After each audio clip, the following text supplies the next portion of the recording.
Ya, buenas noches, Miss. Mi grupo, conformado por Ormeño Parcana Milagros, Pérez Alberle Bertolotti Andrea y quienes habla Espinosa García María, vamos a exponer sobre las teorías de la inteligencia de Raymond Cattell.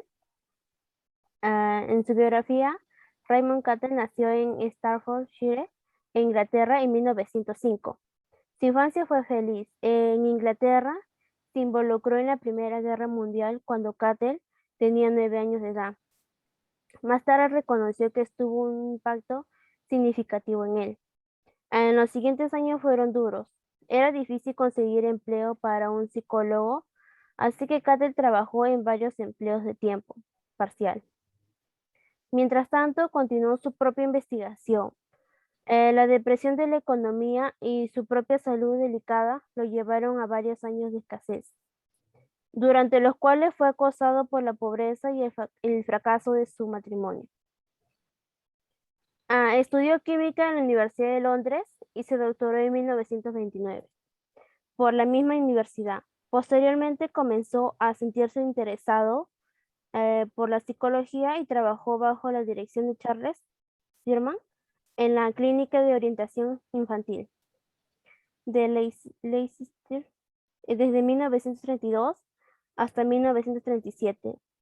En este mismo año se desplazó a Nueva York y realizó varias investigaciones con Edward. Ocupó puestos en la Universidad de Harvard, Clark y Booker. En 1945 fue designado profesor investigador en la Universidad de Illinois, de la que fue profesor durante más de 30 años. Desde 1978 hasta su muerte en 1998, fue profesor en la Universidad de Hawái, fundador del Institute for Personality and Ability Testing en 1949. La teoría de la inteligencia de Cattell, su teoría interpreta en la parte de la base de la teoría bifactorial que la capacidad intelectual está configurada por dos tipos de inteligencia, que es la inteligencia fluida, se refiere con el razonamiento y la capacidad general de adaptación en situaciones novedosas, sin que el aprendizaje influya a la actuación llevada a cabo.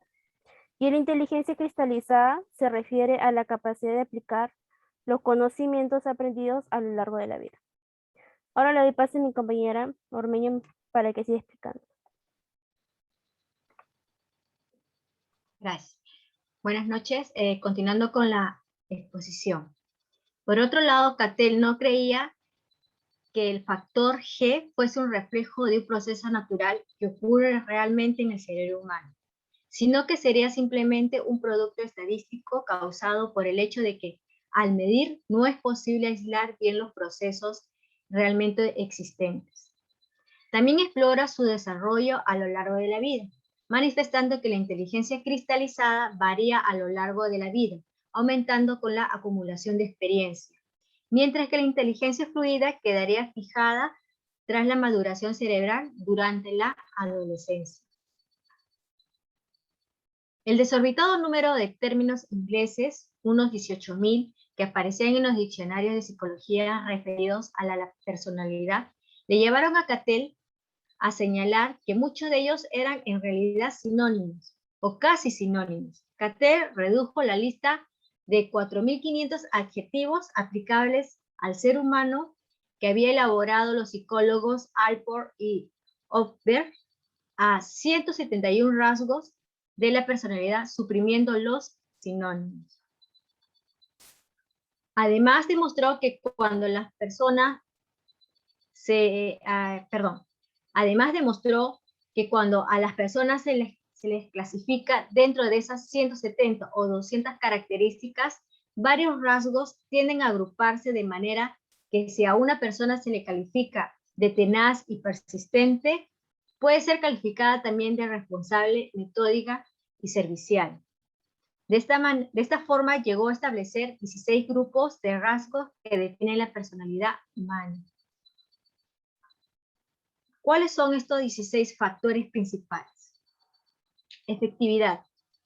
Esquizotomía, poca efectividad versus ciclotimía. efectividad elevada. Este factor valora la expresividad emocional.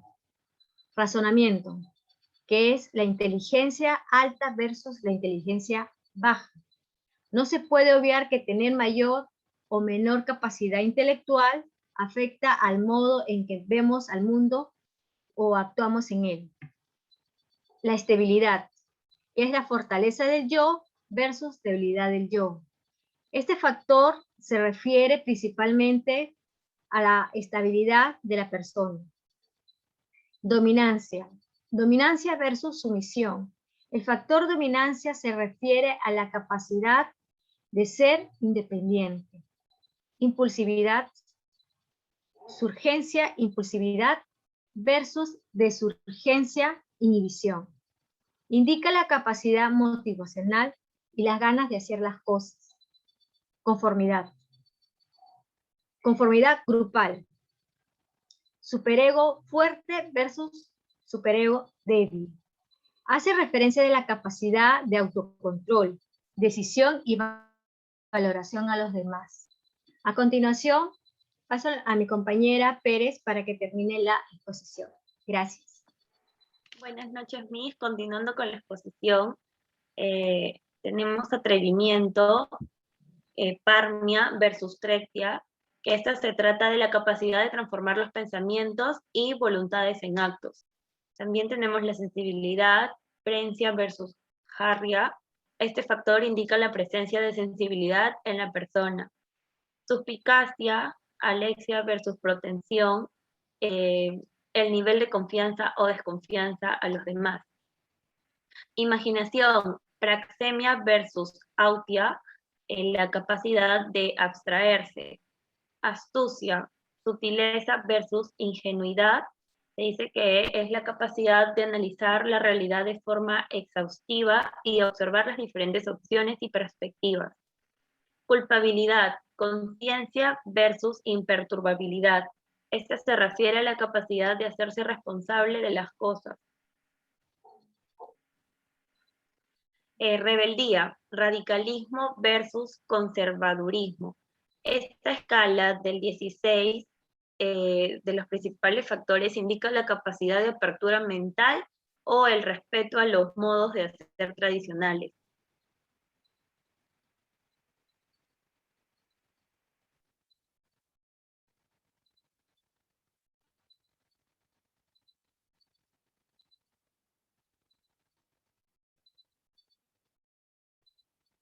Tranquilidad se refiere al nivel de ansiedad de las personas.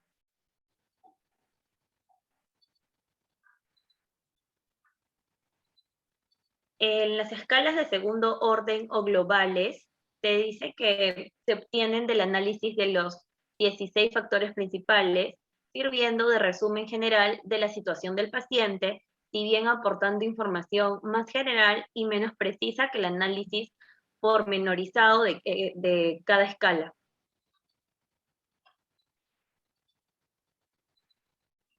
Tenemos la introversión y extraversión, que se dice que las personas con facilidad para relacionarse tienen una elevada puntuación en este factor secundario, siendo extravertidos.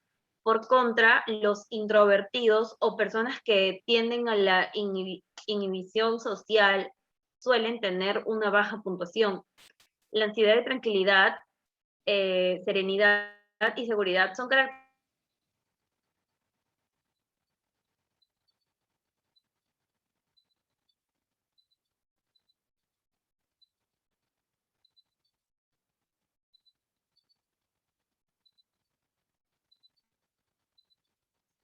se preocupan, se frustran o se desaniman fácilmente, tienden a puntuar bajo independientemente de su nivel de amabilidad.